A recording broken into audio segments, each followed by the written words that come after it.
Welcome to today's episode. Here's a quick trailer for you. Be sure to stick around and catch the full episode. And I remember that first weekend that I made over $100,000 in a 3-day seminar, and it was so life-changing. And I remember it was like less than a week later, I woke up with this 2 a.m. idea of this event that I wanted to put on called the Investor Summit. And I couldn't sleep and I just had to move forward. And I put all this thinking into it. And I called up all these dream speakers that I had wanted to have at this event, and they all said yes. And I'm like, what? Oh my gosh, I couldn't believe it. I ended up losing so much money at that event, over $40,000 I lost in that event because I didn't have the right coaching. It would have been way cheaper just to hire a coach, just to hire a mentor, hire someone to be on my team that could help me. But I didn't do that. And so I had to learn through the school of hard knocks, but it was the path that sent me moving forward. By the third event that I did, I had figured it out and I made over 6 figures in 3 days. For me, I have a very different personality template where if I do the same thing twice, I'm bored with it. We ended up doing $125,000 in sales with 11 people in the room. So that's something I just want to emphasize. You don't need a huge room to have a successful event. Like, you'll never have it all figured out. And the moment you think you do is the moment you're dead, because it's not going to be true for long. It always changes.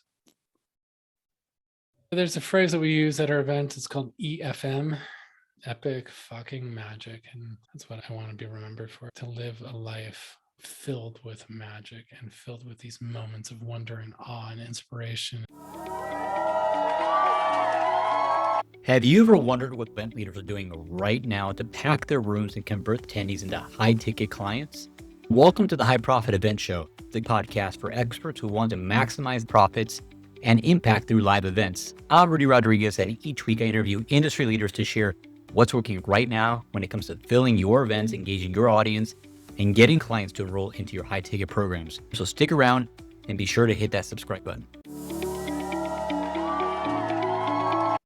Hi, this is Rudy Rodriguez, the host of the High Profit Event Show. And on today's episode, we have a super special guest. We have Mr. Gerald Rogers on the show.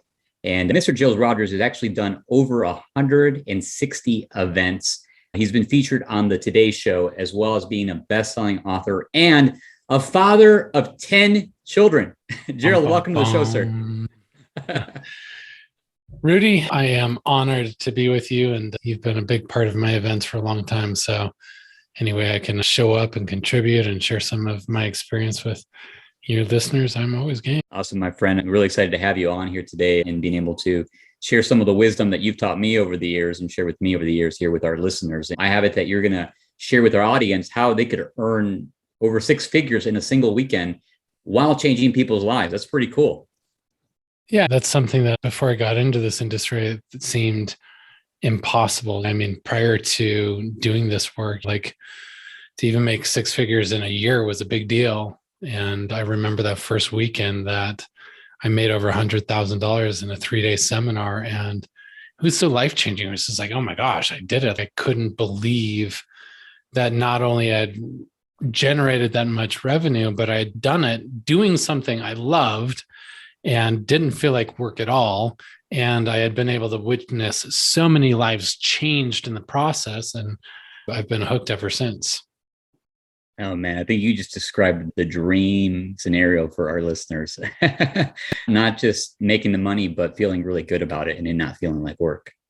Yeah. And that's the people that I hope are listening, people that have a powerful message, that have big hearts, that know that their work matters, and that are here to be the change they wish to see in the world. I hope the people that are listening are the people that are really driven by purpose, and they believe in this possibility, and they just want to know, okay, show me, how do you make this happen? Most definitely. Yeah. I'd be curious to hear a little bit about your journey, man, as you moved into events. When did you do your first event? And tell us a little bit about your experience. What brought you to where you're at today? Yeah. So I was a real estate investor in Orlando, Florida, when I first got introduced to the world of events and seminars. And the moment I started going to events and seminars and started learning all these different things, I was like just blown away. It's just like I had no idea this world existed. And I went to financial seminars, real estate investing seminars, but then I went to the transformational seminars with T.R. Becker, Tony Robbins, or all these legends. And I would go and my whole world would open up and I would feel more alive than I'd ever felt before. And I was hooked. So I became a seminar junkie. I just went to everything I could. And I know I'm not the only one listening. And I'm sure that you have other listeners that know that feeling of being at a really great event and just feeling how awake you feel. And there came a moment where it's just like, I wanted to share that with someone else. And I remember I was at this one real estate event and I met this guru, this teacher that was there, and I was having a conversation with him. And he asked me this question that changed my life. Like those pivotal moments where everything, like the direction of your life forever changes. He just asked a simple question. It's like, so Gerald, when are you going to host your own event? I'm like, what? Me? He had known that I'd been in real estate. He'd been known that I'd been in personal development, but I had never believed. I had imagined being the guy on stage, but I had never believed in it until that moment. Does it make sense? And so there was something about him asking that question that instilled in me the faith to like just make the leap. And I jumped hard, and I just decided to do it. And I remember it was like less than a week later, I woke up with this 2 a.m. idea of this event that I wanted to put on called the Investor Summit. And I couldn't sleep and I just had to move forward. And I put all this thinking into it. And I called up all these dream speakers that I had wanted to have at this event. And they all said yes. And I'm like, what? Oh my gosh, I couldn't believe it. And most people, when they're launching their first event, they're like, oh yeah, I'm going to do my first event in 6 months or in a year or 2 years. And they push it so far in the future. I'm like, oh, I'm going to do my first event in 6 weeks. So I set the deadline for 6 weeks and I had no idea what I was doing, but I had so much passion and energy. And we ended up getting 1,200 people registered for the first event. Wow. Yeah, I didn't have a list. So most of it was affiliate marketing and just getting people I knew that had lists and the speakers to promote the event. But they were free tickets. And so most of them didn't show up. But we had like 300 or 400 people that ended up coming to this event. And it was amazing. And it was so terrifying and so exciting. And I was so clueless. And I didn't have a mentor like Rudy on my team to show me what to do and what not to do. And so I made every mistake you can possibly make, from making an outrageous room guarantee and losing a ton of money there, hiring an event manager for like $23,000 that I felt like I needed to have, to hiring an AV team. We had like 10 full-time AV staff.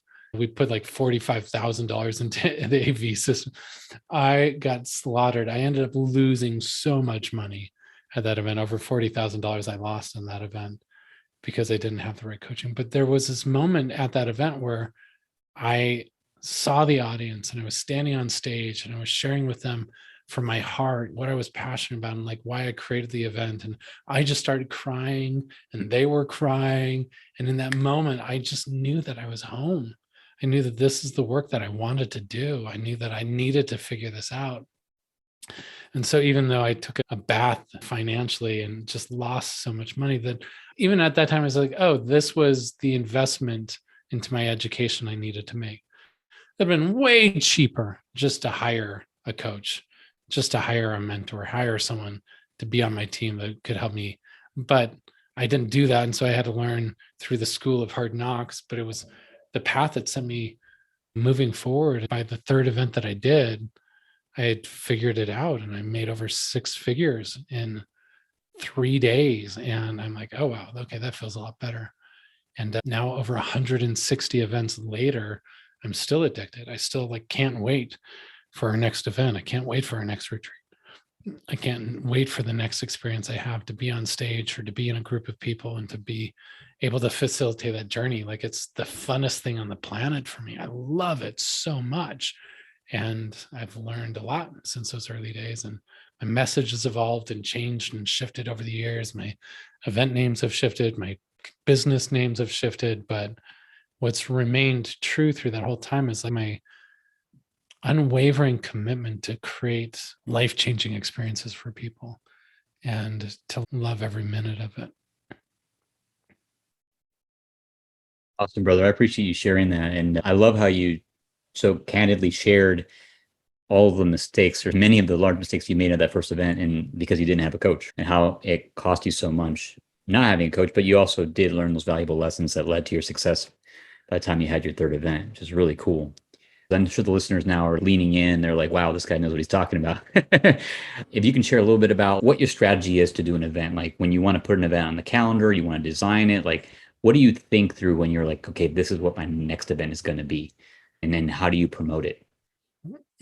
Yeah, so there's obviously so much to it. I've got 12 years of exploring this. So there's a lot we could talk about, but just to condense it, I really follow my own passion compass. I always follow inside of me. It's like, okay, what feels inspiring to create next? And I'm always asking what's next.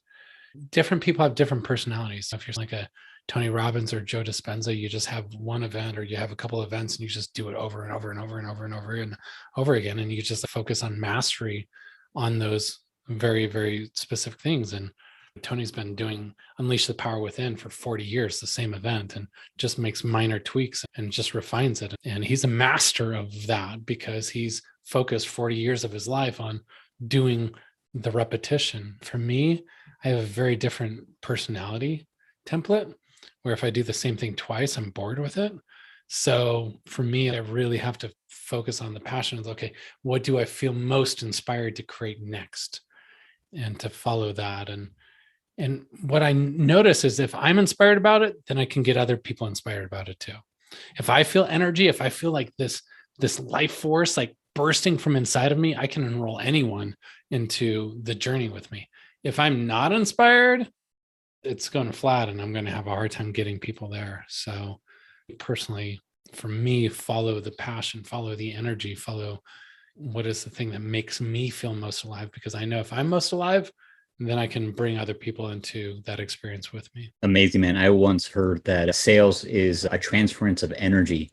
And I can see how when you connect your passion to the event, that energy comes through you and people naturally want to follow you and come to your events. That's Yeah. pretty cool. Yeah. And sometimes I've hosted events and it's like, oh yeah, I should do this. I should do an event on this, or this is what I did before and it worked, but I didn't have any energy and I don't get anyone there. It's hard to fill a room unless you've got just outrageous passion and energy for what you're doing. And so it's definitely tuning into what is most alive in me, but then thinking, okay, how can I serve these people and designing the event experience around what they need? So it's a combination between what I'm most excited about and what I feel like they most need to be able to create what they want. Very cool. Awesome, man. And so here you are, you find yourself in a situation where you connected with your passion, you came up with an event, you get it on the calendar, you're energizing, you're excited about it, it's in alignment with you. How do you go about reaching people and communicating your event and promoting your event? You're a master promoter. You have such a great presence and people follow you. Tell us a little bit about your strategy or your Yeah. psychology.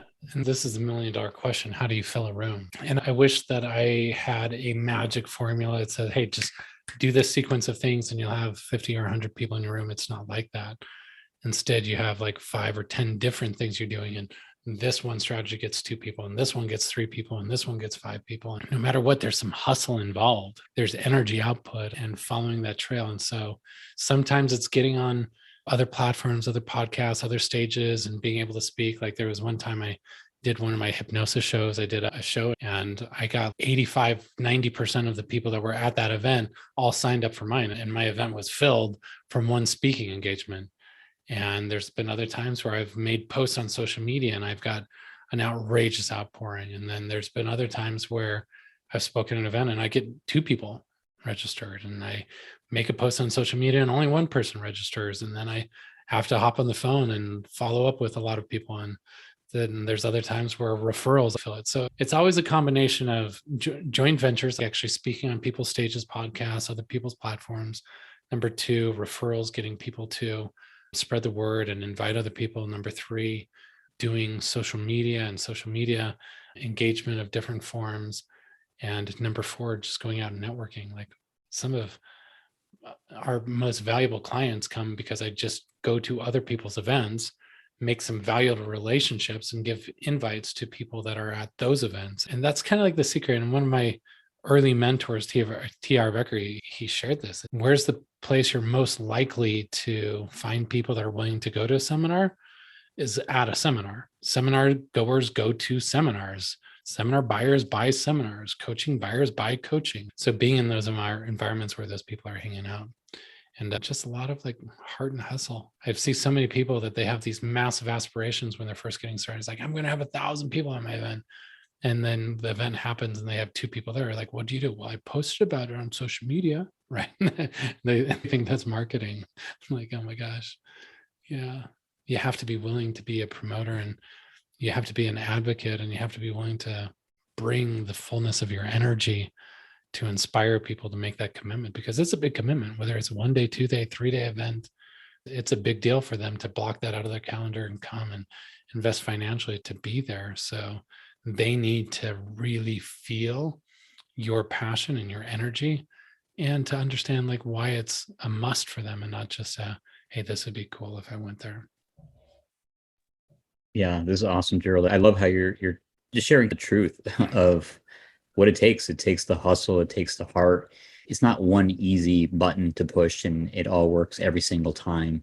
I think that fundamentally it's like you gotta want it, and you gotta have the passion and the drive and figure out how to make it happen. Yeah. And for the people that do get to the point where they can fill it instantly, like Joe Dispenza is one of my favorite examples, because he sends out an email and he gets 1,400 people registered for an event at $2,000 each within like 2 minutes. But that's because he's been doing this for 20 years. And even 4 or 5 years ago, he had a hard time getting 100 people in the room, and he just kept doing it. He kept doing it. He kept doing it, and kept creating and kept creating and kept creating. And there were lots of events that he used to do. And he used to travel all over, speaking on stages and getting 1 or 2 people here, 1 or 2 people there.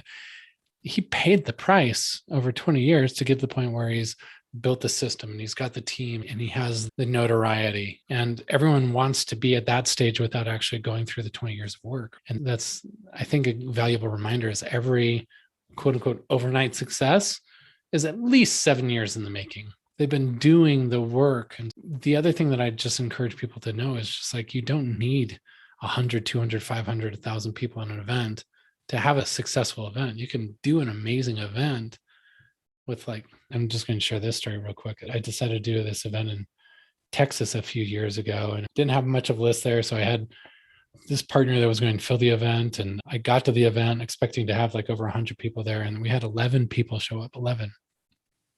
And I was like so disheartened. I was like, oh my gosh, this is such a waste of time. I'm going to lose money, like all of these stories. But then I shift my energy. It's like, oh no, okay.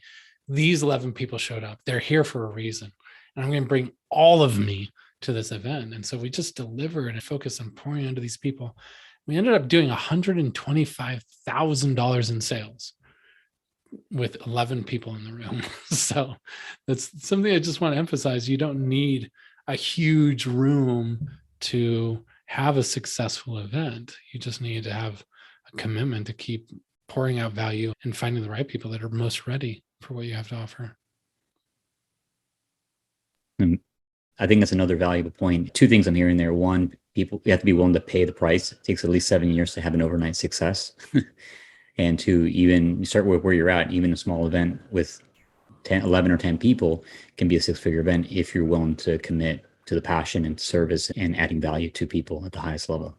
Yeah. And I want to emphasize overnight success. Like, how do you define that? I mean, if you want to be a Joe Dispenza, if you want to get to that point, like it's a commitment to the long haul and being committed to it. But I did my first 6-figure event within the first year. And I think that's possible for everyone, as long as they have the ingredients, as long as they have a great team, as long as they have a high-end offer, as long as they have a powerful sales team like you, Rudy, that's helping them, as long as they have clarity on their message, and as long as they can know how to attract and get people in the room, then anyone can have a really successful business very quickly. But in terms of building that national brand, it can take the commitment and effort to get there. Most definitely. Thank you for sharing that. And I want to get to the point of the event that actually I think you're most brilliant in is here you are at the event itself. You have people who've come, who traveled, they bought their ticket, they're there, they're eager, they're excited. and you deliver a 3, 4, maybe sometimes even 5-day event, and you have a reputation of creating events that are distinct and unique and full of magic, definitely memorable. Love to hear a little bit from you about your strategy as far as creating that experience for your clients and having them become raving fans. Yeah. And I think each person, like when you're facilitating, you're going to find your own style. And I know mine's very unique because I just want experiential events. I want things where people are interactive and the community is being built and people are opening their hearts and connecting at a deep soul level. I want events where it's like fun and playful and it's deep. And my job as an event designer is to kind of create a roller coaster of experiences where I'm taking them through a journey and I'm intentionally building it so that I have all these different experiences. Some people are, and I can't sit in an event and listen to information for 3 days. Like I get so overwhelmed and so bogged down, and it's just not fun for me. So I want experiences. I want this variety. I want interaction. And so I'm always looking for how do I create the momentum where people's energies are fully engaged. And then there's these 4 different personality types that if you're mindful of about it in the design of the event, it makes the event so much more impactful and it reaches all these different parts of the audience. So these 4 different personality scripts, one is the warrior. The warrior is the person that wants results and wants to make things happen, very direct and very results focused. The visionary, which is playful and fun and creative and spontaneous and outgoing. The healer, which is about connection and contribution and service. The oracle, which is about details and information and structure and blueprints. So the warrior, the oracle, the healer, and the visionary.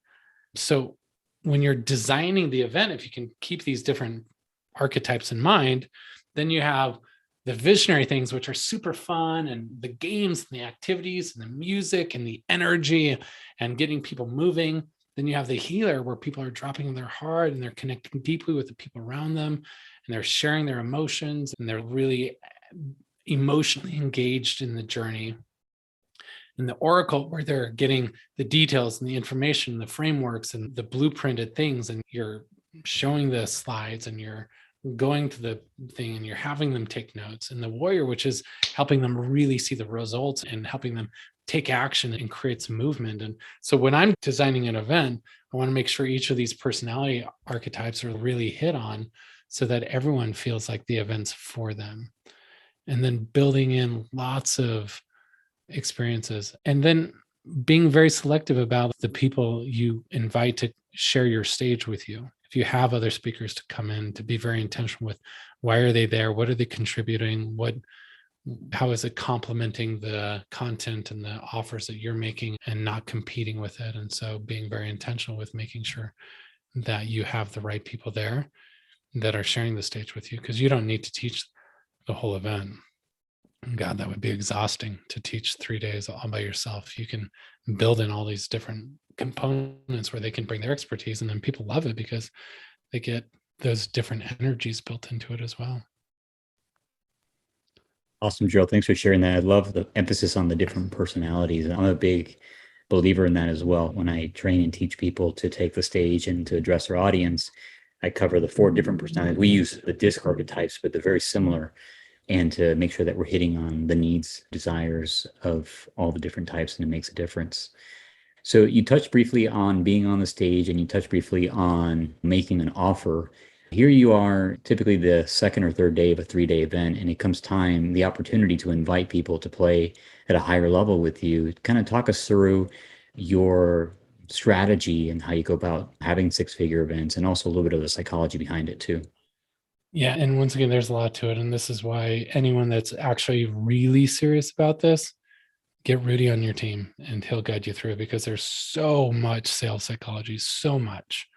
And it's like a really in-depth process. And what I'm going to say, like from my personal perspective, is if I'm facilitating the event, I don't want to do sales. I don't position myself as a salesperson. I'm not even pitching my program. All I'm doing is creating awareness and creating this energy and then creating a really bold and powerful invitation for them to explore whether or not moving forward with us and our team is a match for them.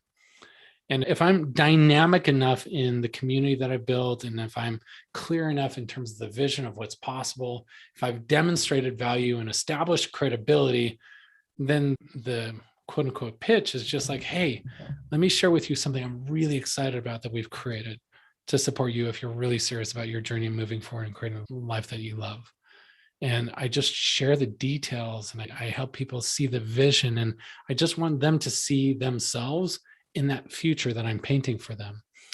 But then the pitch is like super, super easy. It's just like, hey, if you're really serious about moving forward, then go to the back of the room and schedule an appointment with one of our coaches to sit down with you and just explore like what you're creating, where you're at right now, what you need help with, and see if there's a way we can help you and see if it's a match to move forward with us or not. That's it. Just a simple invitation to sit down with our strategists and explore whether or not they're qualified. And there's so many different things you could do. You could have them fill out an application, you can filter it, you can create bonuses and limiters to your offers to inspire them to move forward. There's so many different things you could do, but those are all dependent on your audience and how many people are there and how big your team is to support you. But the biggest thing I'd say is just like work with Rudy. And I know you didn't bring me on the show to say that, but after having done all these events, there's been events that I've tried to manage the sales on my own or worked with the salespeople that weren't qualified. And it costs a lot of money when you try to do it on your own. It costs a lot of money. It's a big waste of money to not have a sales team. Thank you, Gerald. I appreciate that compliment. Yeah, I'm a big believer that we want to free you as the thought leader up to do what you do best, to lead from the front of the room and to teach and to create that container and raise that energy, and then have the support around you with a great support group in back of the room to help take people to the next level and to give them the custom individual support that everybody needs. And people are making a $10,000, $30,000 plus decision. They need some custom guidance many times. And I think it's important that we're able to deliver that as part of their experience. Yeah, exactly. It's a team game. It only happens if everybody's aligned and everyone has a clear vision and you know what the offer is and your whole team's like pushing towards that. And if that happens, there's no place easier to enroll people than an event. They're having this amazing experience. They're deeply connected. They're motivated. They see the possibility. They've had breakthroughs. They're like, oh yeah, it just makes sense in those environments to make sure that you leave with support. And I always like really emphasize the importance of whether me or someone else, like you need a coach. You need a coach if you're going to move forward. You need support. You need mastermind and drive that home. And then people get that. And then they see when they're at your event, it's like, oh, you're the logical solution for my problems. Yeah, absolutely. And that's probably a whole nother podcast right there. There's a whole nother topic right there, which would be great. There's so many Gerald, topics here. Like anytime you're sharing your message, Yeah. there's so many layers. There's layers on powerful presenting skills. There's a layer on building a powerful offer and creating like a world-class experience for your customers. There's a whole depth of content that we could talk about in terms of how to identify your target market and what their needs are and what the problems are that they're dealing with and cultivating that clarity. There's so many different layers to this work, which is what makes it exciting. And it's an ongoing journey of learning. Like you'll never have it all figured out. And the moment you think you do is the moment you're dead, because it's not going to be true for long. It always changes. Yeah, I love your emphasis on the journey that you shared on this podcast and always learning and growing and evolving. So, Gerald, this has been really, really helpful and insightful for our audience. I'd love to go into a quick little bonus lightning round questions here. We'll do just a little 30-second or less type of responses for a few questions. So what would you say are like up to 3 common mistakes that either you've made early on or you see people make early on when they're doing events?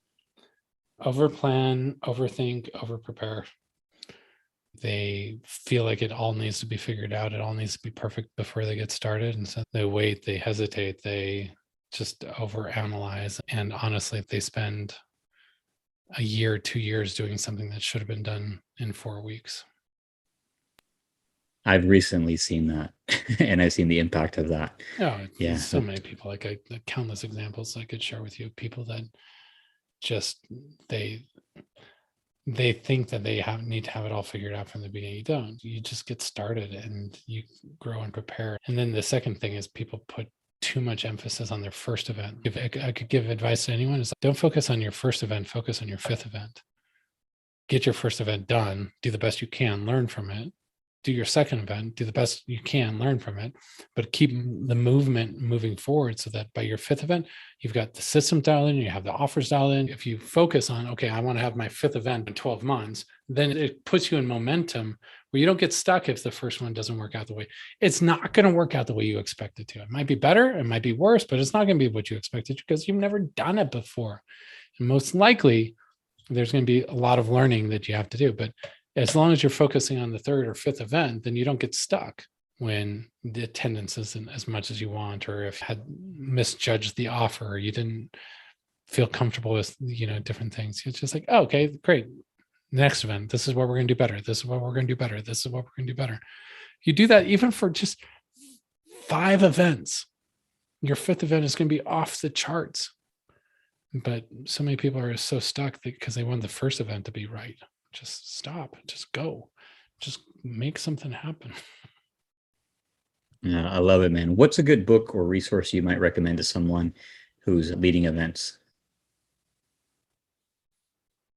I love Brendan Burchard. If you have the chance, go to Brendan Burchard event. He's a master, and he's got this great book called Millionaire Messenger, which is a really, really useful book for cultivating your message and clarity. But he's just really good. He's really knows how to do events, at least the type of events I like. And his book, Millionaire Messenger, is a really valuable one. Awesome. That was really helpful. Thank you. And Joel, I'm curious at this point, I want to let the listeners know what's the best way that they can either connect with you or learn more about you and your work, maybe even come out to one of your events. What's like the number one way listeners can follow you or tune in? Yeah, so I would love to just make the invitation if you feel inspired to come join us. We have this event called the Legendary Seminar, which is a 3-day transformational breakthrough experience, which is super fun. And especially for those of you that are looking to do events, it'd be a great perspective to see like how it works. And if you come, I'm even happy to take you behind the scenes and help you understand some of the nuances. And because you're here, I'm going to add the promo code Rudy, so you can get a ticket for 50% off if you choose to join us. So just use the code word Rudy to get that discount. I'll add that, and would love to have you. We do those several times a year. And then just on social media, Gerald Rogers. I'm always happy to connect with other people that are making a difference in the world. And if I can serve you, I will. Awesome. It was super generous of you, Gerald. Thanks for sharing that with our audience. And I have a couple more questions, more on the personal side I'd love to ask you. What's the next kind of summit that you're climbing in your life right now? What's maybe an obstacle or challenge that you're working on overcoming to get there? Yeah, I mean, for me, like our goal this year is to build our Warriors of Light community. Warriors of Light are just these change makers and thought leaders and soul-driven entrepreneurs, and to build this community up to where we have 44 people in the community this year. It's a brand new community, and I want to make it a deeper experience of masterminding than anyone's ever experienced before, and like a really deep community. So there's ongoing lessons in terms of, okay, how do we continue to offer the impact and create like the masterminding experience through the journey to be world class, and then building the systems along the way so that everyone feels like really well taken care of. So those are some things that I'm really working on this year. Awesome, man. Thanks for sharing that. And the final question here, what legacy do you want to leave behind? Like when it's all said and done, what do you want to be remembered for?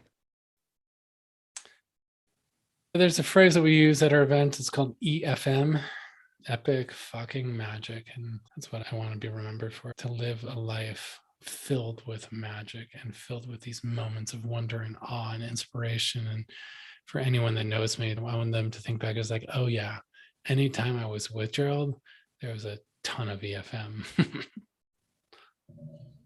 Well, my friend, I can testify to that. My own experiences being with you. We've had quite a few PFM experiences.